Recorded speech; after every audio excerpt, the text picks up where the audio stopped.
سلام، وقت بخیر. قیمت به سمت پایین حرکت کرده و توی این سقف و کفا فعلا اینجا وایستاده. توی یک رو از اینجا من اگر بگیرم ببینم چقدر از قیمت رو رفته به سمت پایین، تقریبا 50% رفته پایین، یک مقدار بیشتر، 0.1 ورود میکنه.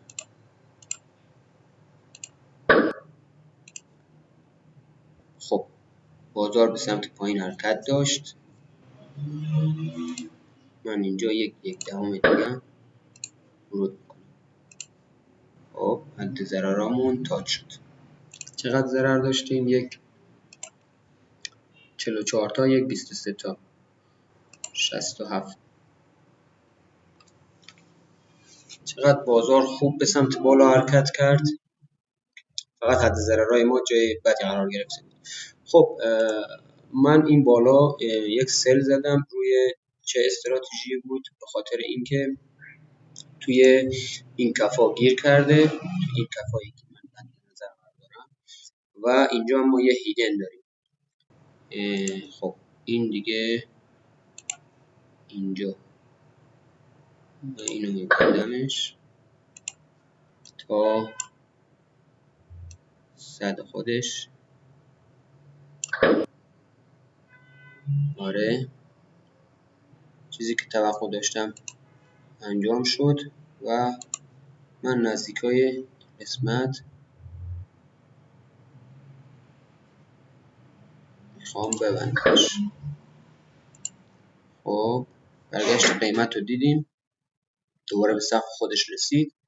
یک دایورژنس خیلی خفن ما داریم اینجا، یه دایورژنس خیلی خفن. خب اینجا من 1/2 یک به سمت بالا حرکت داشته باشه، 1/2 من میخوام ورود داشته باشم. 1/2 من هم اینجا میزنم، حد سودشو میذارم تو این محدوده. اینجا استوک به سمت بالا اومده، 1/10 من اینجا ورود میکنم. به خاطر چی؟ الان بهتون میگم. حد سود میذارم اینجا. خب از این قسمت بالا که حرکت کرد، خب وای میستیم توی این تایم که اگر نگاش کنم زیر این کفا هم قرار گرفته شده. توقع دارم من برگشتی به سمت پایین داشته باشیم، چون که تقریبا میشه گفت ایدنم داریم. امکان داره برگرده به خط روند بخوره و بعد به سمت بالا حرکت کنه، ولی خب ما حد سودمون اینجا گذاشتیم. حتی نزدیکاش هم برسه دستی هم میتونیم ببندیم. اومد به سمت پایین نزدیکای حد سود، اینو ببندیمش کنیم.